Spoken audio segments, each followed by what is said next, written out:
Hello and welcome back. Today I'm taking a look at Teenage Mutant Ninja Turtles Classics Wave 1 from Playmates. I picked all of these up at Walmart. At the time of this recording, they are still available. They go for $35 per set.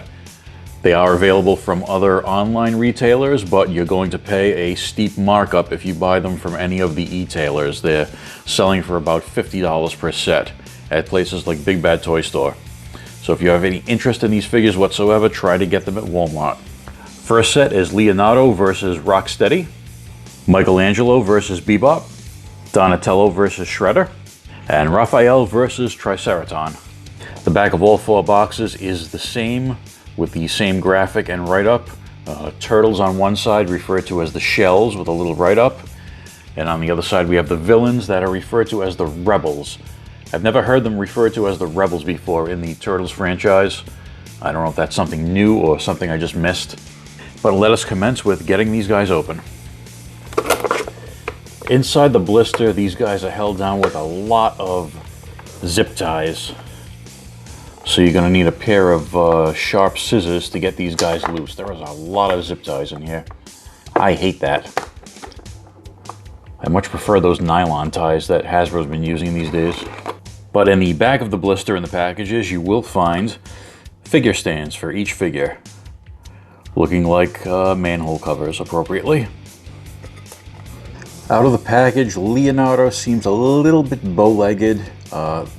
This leg might have gotten warped because they do pose them inside the blisters and then they tie them down with all those zip ties. So that might have gotten a little warped. There is very little paint application on him.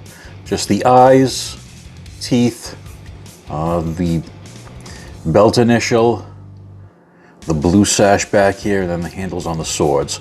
The bandana and the arm and knee guards are all molded in blue. So that bandana is molded in blue and is a separate piece. It's not painted on. For articulation, his head can go 360.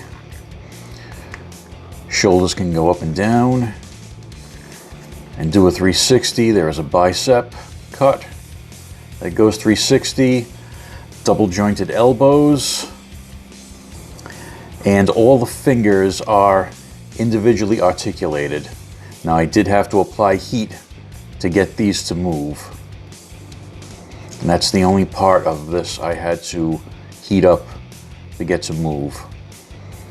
There is a little bit of an ab crunch, which is restricted by his backpack. The hips feel like they're on a ball joint, although you can't see the ball joint in there. There is an upper thigh cut.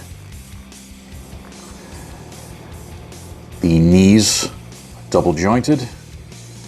The ankles have a good range of motion back and forth, although there is really no ankle pivot. And the toes are also individually articulated. And as you can see, this is not a pinless figure. You can clearly see the pins in all the joints. I know that's a big deal for a lot of people these days, that they don't want to see the pins. He only comes with his Katana Accessories. Both are the same, molded in that silvery gray with the painted handle, and they both fit in his backpack. I assume that all the articulation on the turtles is going to be the same, but I can verify that when I get the others open. Here's Leo holding both his katana. I had to fiddle with those fingers quite a bit to get them in just the right position to hold his katana solidly. If the fingers are off even a little bit, they're going to flop around inside his hand, so I'm not a huge fan of the articulated fingers. Rocksteady comes with two accessories, both molded in solid gray, his rifle, and his machete. He also has a removable helmet, and I would have liked to have seen some paint applications on this helmet. It looks a little plain. Could have put something on the goggles. For articulation, his head can go 360. Shoulders, bicep swivel, double jointed elbows, and spinning wrists. He does not have any finger articulation as the turtles do. Both of his hands are molded in just about the same position to hold either accessory. He has a tiny bit of ab crunch, not much. He has ball jointed hips, which are restricted by the sculpt. Double jointed knees that again don't go as far back as the turtles because of the sculpt. He has a boot cut, but otherwise no articulation in the lower legs. So a lot less articulation than the turtle. For paint on the figure, his eyes, teeth, and horns are nicely done. You can see the little paint on his bandolier. And there's a little bit of a green camo on his pants, as well as his belt and belt buckle. So again, very minimal paint on these. Here he is holding both of his accessories. The rifle is a little bit loose in his hand. Here's Mikey, and he has that same sort of bow-legged stance in his left leg that Leonardo had, so that may be the sculpt and not the leg getting warped in the package, because he was in a different position than Leonardo was in the package. And obviously the four turtles are using the same buck, so this may be something in the sculpt. Otherwise, he's pretty much the same as Leonardo, with just the different color and a slightly different head sculpt. I did have to apply heat to get Mikey's fingers to move. Quite a bit more heat than I had to apply to Leonardo, actually. So I think that's something that's going to be common among all four of them. His nunchucks fit in his backpack. The orange on these is molded, and the silver parts that are painted. So you won't get any paint rub putting these in his backpack, because that's molded plastic. The chains on these, in the package, I thought they might be metal, but no, they are plastic. So this is a hard, silvery plastic. I don't think it's going to be the type of plastic that breaks down over time, so it should be okay. Here he is holding both nunchucks, and the articulated fingers just work really poorly with holding these, because you have the weight of the other end of the nunchuck hanging down, and it kind of pulls it out of the hand. These articulated fingers can't get a tight enough grip on these to hold them solidly. Displaying him holding just one nunchuck with two hands might be a better option. It holds a little better like that, but still really not a fan of those fingers. Bebop has pretty much the same articulation as Rocksteady. The shoulder pads are a little bit flexible, so you can get his arms up.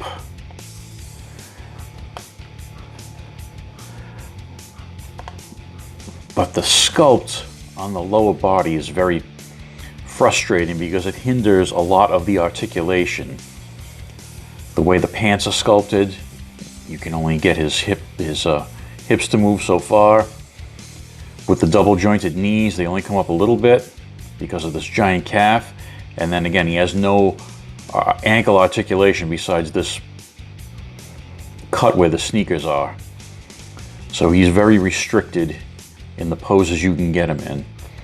I did have to apply a lot of heat to loosen up this right hip as well. Other than that, the same minimal paint detail on him, which again is clean. And I do like the head sculpt on this guy.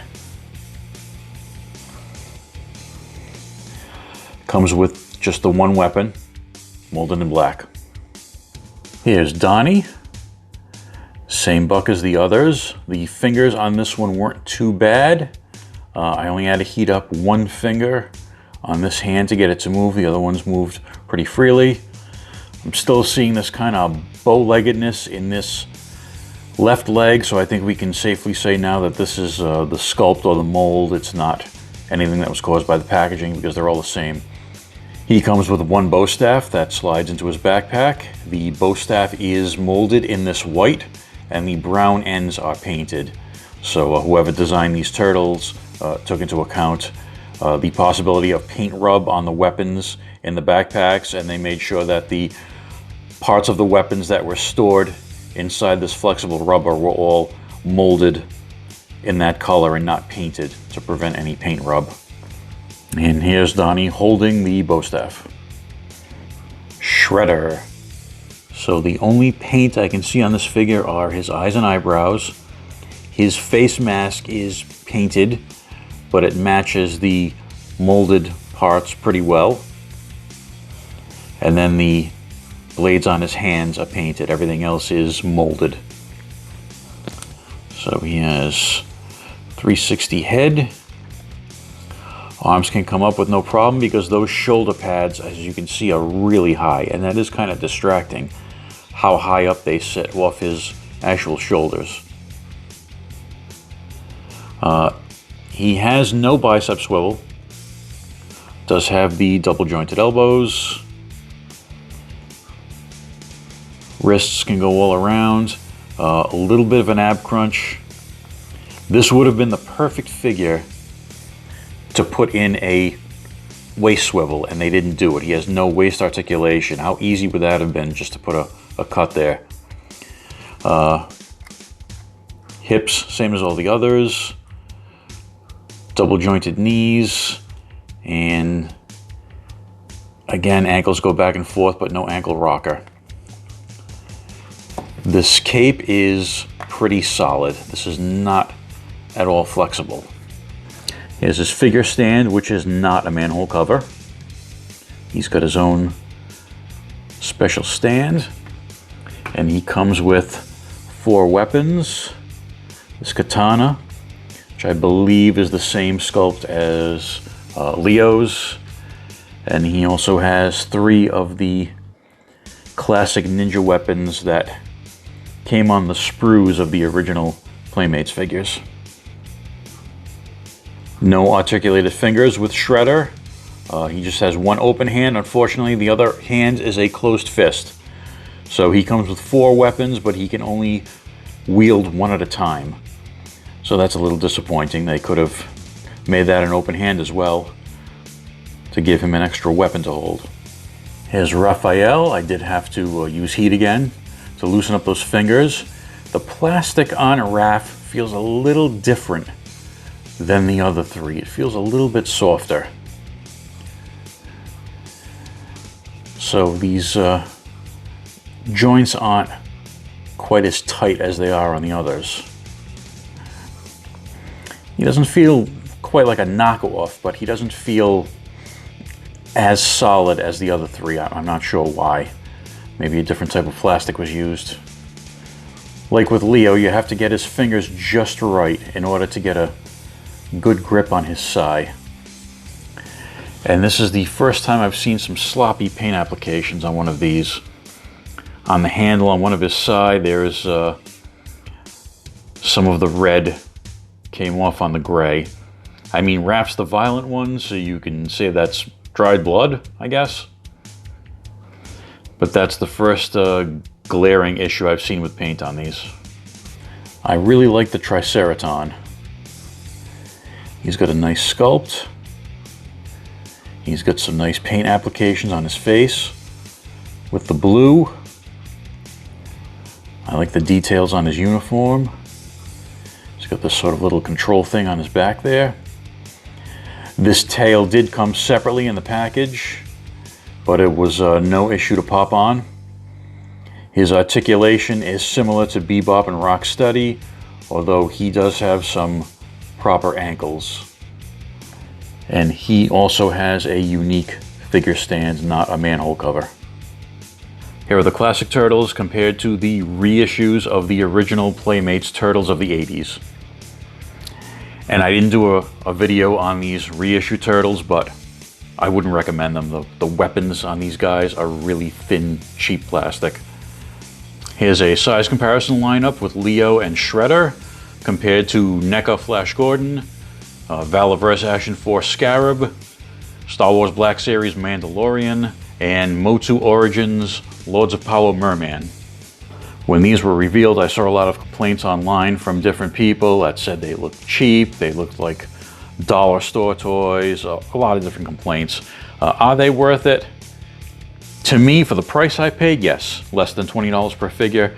There are a couple of, you know, little quality issues here and there, like the articulated fingers I don't like. But overall, I think I got good value for money on these. The good thing is, if you're a Turtles collector, these are obviously not the only game in town. Every major toy company is making turtle figures these days in obscene numbers. NECA, Super 7, Mezco, even Hasbro is making Ninja Turtles as part of their Power Rangers crossover line.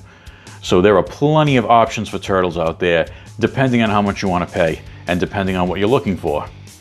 I personally am happy with these. If they continue this line, which I assume they would, Splinter and a Foot Soldier, April and Baxter, Casey and Leatherhead, they've got plenty of other characters they can do in this series. If they do come out with those, I will take a look at them, and if I like them, I'll pick them up if I can get them for the same price. As far as paying $50 for these sets, yeah, that's a bit of a stretch. The $35 price at Walmart is pretty good. I wouldn't pay $50 at the online shops for these. So I hope you enjoyed that look at Teenage Mutant Ninja Turtles Classics Wave 1, and I'll see you guys in the next video.